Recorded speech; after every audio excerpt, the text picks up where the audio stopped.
Does Jurassic World Evolution 2 succeed in improving on the first game, and is it actually good? I'll be answering that in today's Jurassic World Evolution 2 review. Hello everyone, I'm Evo, I'll be your host, and I'll be sharing my thoughts on the game after having played it for a little over a week, thanks to Frontier giving out some early access copies. The game launches on November 9th, tomorrow at the time of recording. You may have already pre-ordered the game, or perhaps you've been waiting for this moment for the reviews to start coming in. In this video, I'm breaking down the game in key categories like the game modes, game mechanics, dinosaurs, etc., and talking about how they played and how they compare to the first game and just how they compare to the standard of what makes or breaks a good game. In the end, I'll be giving my brutally honest opinion, but that is just my opinion.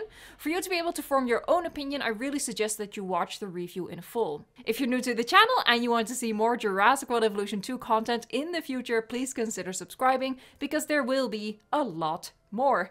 I'm mostly a sandbox player and I really cannot wait to share my park building ideas with you. But we are going to start with campaign, as the game itself suggests you do. The campaign takes place after the events of Fallen Kingdom, and unlike the campaign of the first game, which had you building theme parks, the Jurassic World Evolution 2 campaign is all about dinosaur rescue missions and housing them in facilities. That shift makes the gameplay very different from the first game, so if you've played the first Jurassic World Evolution campaign recently, this new campaign will feel very refreshing. For all game modes, I'll be addressing the positives as well as the negatives, so what are more of those positives first and foremost? Well, simply put, the campaign was a lot of fun.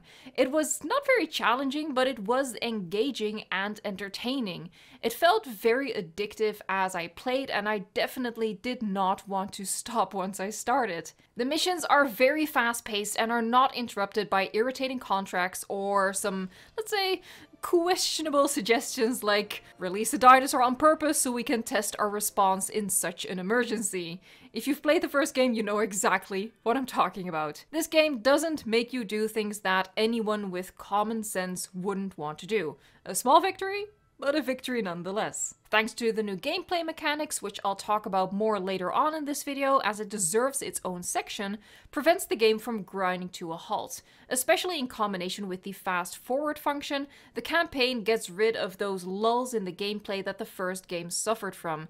This time around, it is not a waiting game. There is plenty to do, and as soon as you've done it, you move on to the next location. And that is secretly one of the best things about the campaign, the different locations that it takes you to, all wildly different and exciting when you first lay eyes on them. One in particular which I will not spoil here. It was a joy making my way through the campaign. And that takes me to the one major negative for the campaign. It's far too short. Far too short. You can easily complete the campaign in 3 hours, and that is hardly a speedrun. That's a far cry from the 20 hours or so that it took me to complete the campaign of the first game, and I went into Jurassic World Evolution 2 expecting a similarly extensive campaign. The end came very abruptly, so much so that I was convinced it was a glitch. The campaign, as a result, feels incomplete. There are hints of a story there and characters being shady, but it doesn't come to fruition. It just ends. Suddenly, with a bit of dialogue that suggests there is more to come, probably when Dominion comes out, but for the time being, it just ends. It seems like the campaign was supposed to be much longer, but with the game coming out ahead of the movie, they probably had to cut most of it to avoid spoilers for Dominion. Controversial opinion, but if that was the case, the game should have just released in June next year. Yeah, we would have had to wait a bit longer, but if they hadn't announced the game when they did, we would have been none the wiser and the wait wouldn't have felt any longer. As it is, we get set up without the payoff. On its own, it's an empty shell of a story. Playing it without knowing that was, in the end, quite an unsatisfactory experience. I had so much fun with the campaign, but before I knew it, it was over. It's like watching a great movie and someone pulling the plug on the TV after only 20 minutes. I look forward to more being added, but while I was previously okay with a Dominion DLC being paid content, I am not anymore. If they really held out on content, they better add it for free when the movie comes out, because you can't make someone buy a ticket for the first 20 minutes of a movie and then ask them to buy another ticket to see the rest. In short, it was great. I cannot overstate this. It was great. I had so much fun with it, just not nearly enough. More, please. But there's much more to the game than just the campaign, thankfully, so let's go to the next mode and possibly the most anticipated mode, Chaos Theory. In this mode, we get an alternative timeline scenario for each of the 5 movies, with Dominion obviously being added later. Each Chaos Theory mode level opens up with narration from Jeff Goldblum, setting up the what if question for the particular scenario, and then it's up to us to either build a park or facility in this new timeline. Each level completely stands on its own. First and foremost, what's good about Chaos Theory mode is that it adds more content to the game. More game to play, which, considering the shortness of the campaign, it was in desperate need of. The length of the levels varies though. One took me several hours, whereas another one took me only 50 minutes. It's great for nostalgia though. It's great seeing the iconic elements from the movies, and for whatever reason, a Spinosaurus on the real Isla Sorna feels different from a Spinosaurus everywhere else because it's the Spinosaurus. If you love the movie franchise, you're gonna have a good time with this mode overall, I bet. Unfortunately, it's also a lot of missed potential. The scenarios are very uninspired. They're very basic and lacking in story. They could have taken these alternate timelines in any direction they wanted, but in a similar way to the franchise itself, it seems like the mode relies too heavily, too much, on nostalgia and the wow factor of dinosaurs, and then neglects to do something truly creative with it. There's even a lot of similarity between some of the what if scenarios.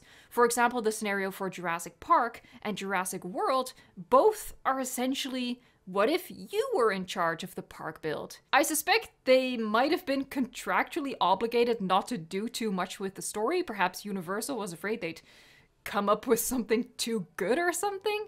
But honestly, the scenarios feel like a first draft. They could have used a couple more brainstorm sessions. One of them especially. I won't say which, and I won't say why to avoid specific spoilers. I'll probably delve into that in like a later video once everyone had the chance to play.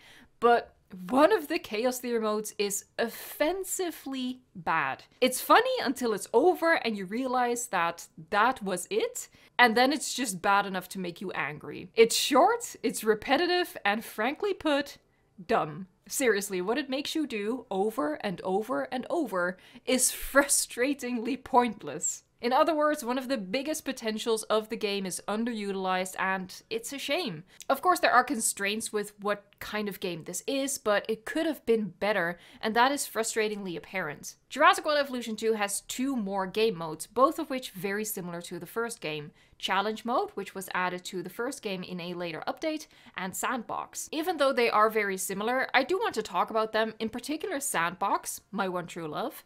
But first, challenge mode. In challenge mode, in case you are unfamiliar with the first game, you are tasked with 5-starring a park while unlocking all of the content from scratch. It's like a mini campaign condensed into a single park, and I've been told it's very reminiscent of Jurassic Park Operation Genesis. Based on your own expert level or just based on what you find enjoyable, you can set the difficulty to easy, medium, hard, and Jurassic. This increases how hard it is to satisfy your guests and how hard it is to make money, and how often your park is struck by disease or storms. Disclaimer, I was never the biggest fan of the game mode in Jurassic World Evolution 1. If you were, you are guaranteed to like it in Jurassic World Evolution 2 because it works practically the same, even with some improvements. I do like playing through the challenge modes in easy difficulty. It is truly easy to reach those 5 stars, which is a great help because this is how you unlock the majority of the maps for sandbox, and it's also a good way to unlock your dinosaurs for sandbox. Because the maps are so different from each other, it's a lot more interesting to play more challenge modes, unlike the first game where it all felt a bit samey due to the tropical environment that we were stuck in. I really don't have any negatives for this mode, which is interesting because it's,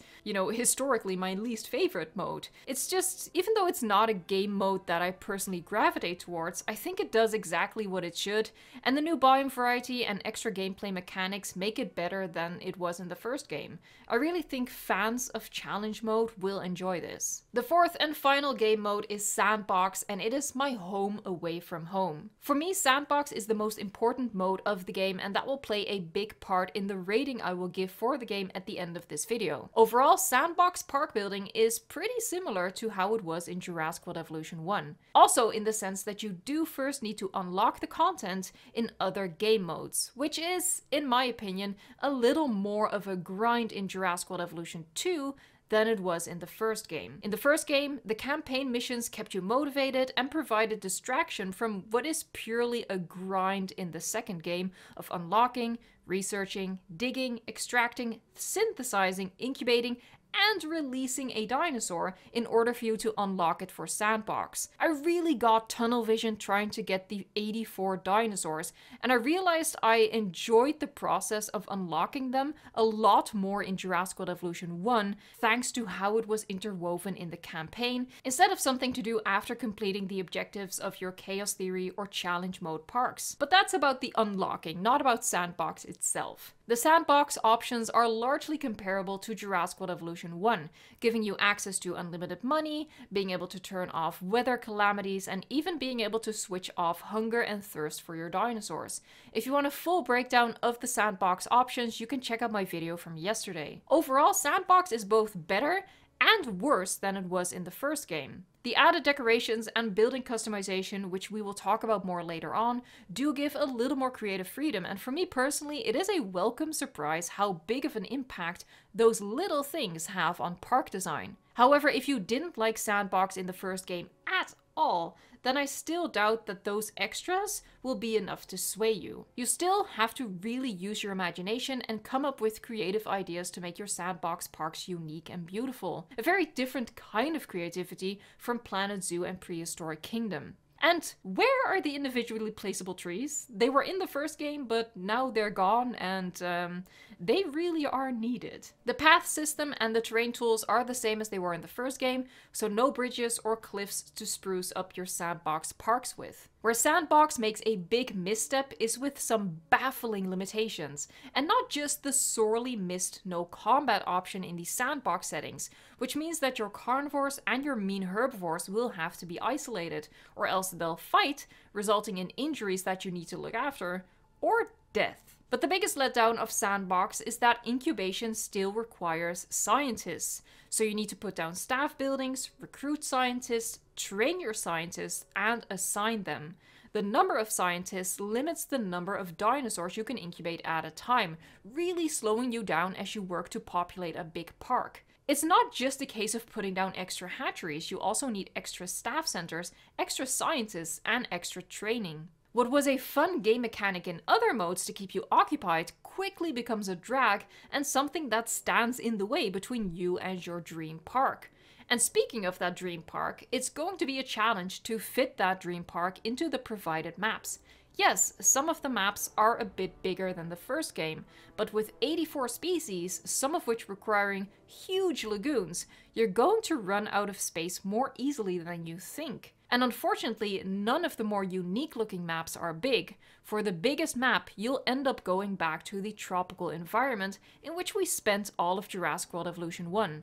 And also, none of the campaign maps, including my personal favorite, are available in Sandbox. At the moment, Sandbox just doesn't feel like a proper sandbox. It's an easy problem to fix, however, so I hope Frontier will do that shortly. With the separate game modes now discussed, I want to touch on some specific improvements that Jurassic World Evolution 2 successfully made over the first game. The most important one of which being the dinosaurs. Throughout the marketing campaign for the game, it was clear that Frontier was really focused on the dinosaurs, and it shows. A lot of love and attention was put into them, and it breathes life into these creatures. We have more species, way more than Jurassic World Evolution 1 at launch, and a few more than Jurassic World Evolution 1 in its completed state. And they look a lot better, and they behave a lot more like real animals with lots of great animations. When you remember that in the first game, the dinosaurs didn't even sleep at launch, you will realize how much better Jurassic World Evolution 2 is in that regard.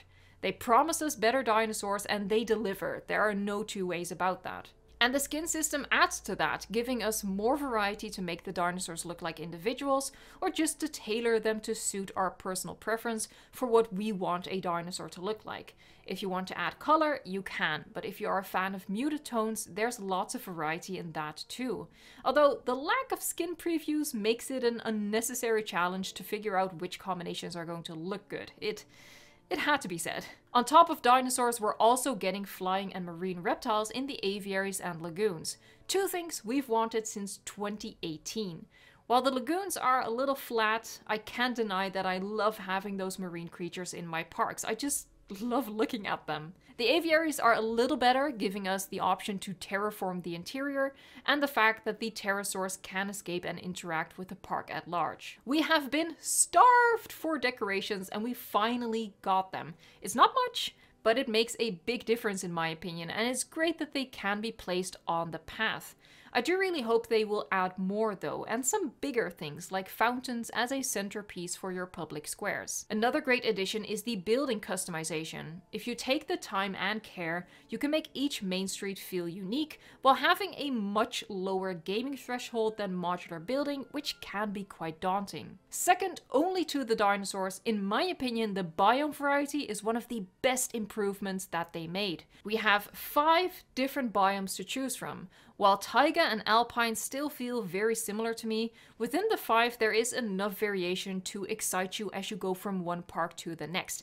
It adds to the gaming experience across all of the modes. The game is also full of small quality of life fixes that you don't realize how great they are until you use them. Like the time controls, the option to move buildings after placing them, filters in the hatchery and of course the airlift release, and the fact that clicking on a building or a dinosaur with a new disease takes you to the appropriate research item in the research tab. That's only a few of many small fixes that make a big difference in the overall experience. Finally, we have the improved gameplay mechanics. The first game was notorious for being a bit of a waiting game. In combination with the fast forward option, the new game mechanics keep you busy. Making a dinosaur now requires you to assign a scientist for synthesis and incubation. Those same scientists also have to go on expeditions and perform research, so it's a balancing act and you have to recruit and train your scientists to make sure they are up for the task as the demands increase over time. In the meantime, the dinosaurs in the park require the rangers to perform regular status checks, and your MVU team has to go out to diagnose and treat ailments. Before moving on to my rating, I do want to touch on a couple of minor annoyances that I think the game should fix. Contracts in challenge mode are given with incomplete information. The options might be build a building, photograph a dinosaur, or increase park rating. And it's sort of the illusion of choice. Like you might think, oh, photographing a dinosaur is easy, I'll do that. But then you get the actual contract and the dinosaur in question is one that you haven't even unlocked yet. So it sort of amounts to the same as we had with contracts in the first game, where it just gave you an awful contract. Now you choose a contract thinking you're going to choose a good one, and it actually turns out to be bad. When a dinosaur is sick, you need to send out an MVU to diagnose them. They go out, they make their diagnosis, and then they leave. Like, they just leave. They see that a dinosaur is sick, and they leave. You have to reassign them to cure the dinosaur. If you don't, then they'll just go back to base, leaving your dinosaur sick. Especially since you'll probably be playing the game in fast forward, you need to keep an eye on the MVU and be ready to reassign them, otherwise they're back at the base before you even realize what happened. Lagoons need hatcheries for status and medical checks on the marine reptiles, which means the airlift function on the lagoon hatcheries are kind of pointless.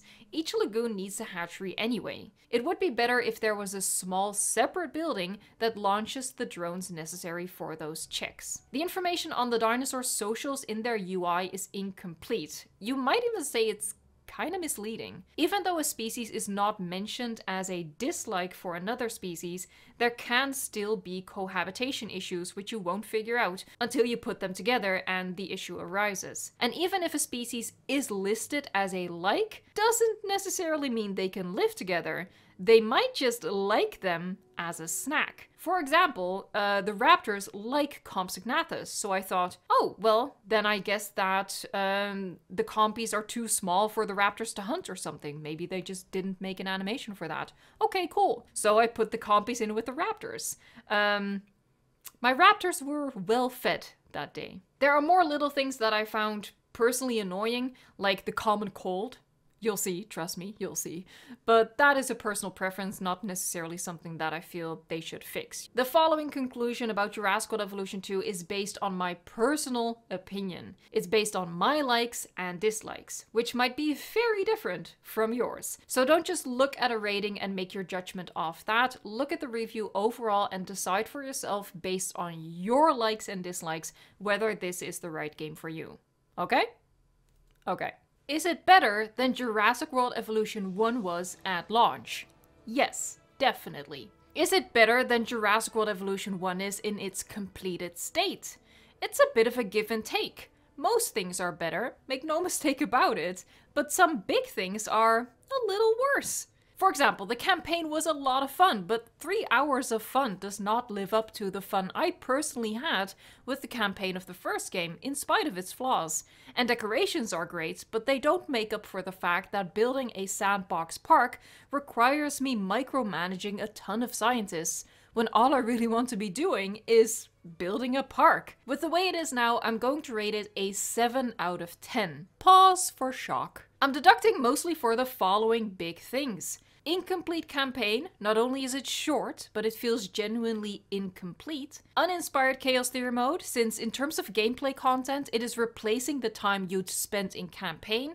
It really needed to deliver, and it's a bit of a hit and miss. And the sandbox constraints, specifically the scientist requirement that makes sandbox not feel like sandbox. If they fix the minor annoyances, remove the scientist requirement from sandbox, add the individual trees back in, make campaign longer, and deliver on a really good Chaos Theory mode scenario for Dominion, it could easily be an 8. There is a lot of potential here that is easy to unlock. A 7 probably seems low if you haven't played the game yet and all you've seen is all of this amazing stuff for the past months. But after playing it a week and running into my issues with it, I really feel like it's a fair personal rating. I think it was especially the abrupt ending of the campaign that really pulled the rug out from under me, and I think that was the exact moment I lost my rose-tinted glasses. Now I do want you to keep in mind that I rated the first Jurassic World Evolution, once completed, a 3 out of 5 stars, which would be a 6 out of 10, less than this game. And even though the first game was a little worse, I still loved it so much that I started a YouTube channel for it, which is it's a lot of work. Like, it's scary how much of my limited time on Earth I've devoted to that game. So I don't think 7 is a bad score at all. If this was college, Jurassic World Evolution 2 would be graduating. And obviously, this is launch, and we've seen how much the first game improved over time. The fact that this is only launch day, the only way to go is up, and I really don't even think it's gonna be a lot of work to make the game even better. I think if you love dinosaurs, and specifically if you love this franchise, Jurassic World Evolution 2 is a must-have. It's beautiful, the campaign was fun, and I really hope there is more to it. Chaos Theory mode was nostalgic, and grind or not, I am dying to get into sandbox park building because I'm 100% convinced that, just like with the first game, I will get a ton of gameplay out of it, have a great time with it, and I look forward to sharing that with you. But it's just not a perfect game. In my opinion, it fumbles the ball in some key areas, some of which easy to fix, and if they do, like I said, this rating would easily get bumped up. But the way I look at it right now is not enough campaign, Chaos Theory mode suffers from missed potential, challenge mode is perfectly fine, I've just never been a big fan of it, and sandbox doesn't quite feel like sandbox yet.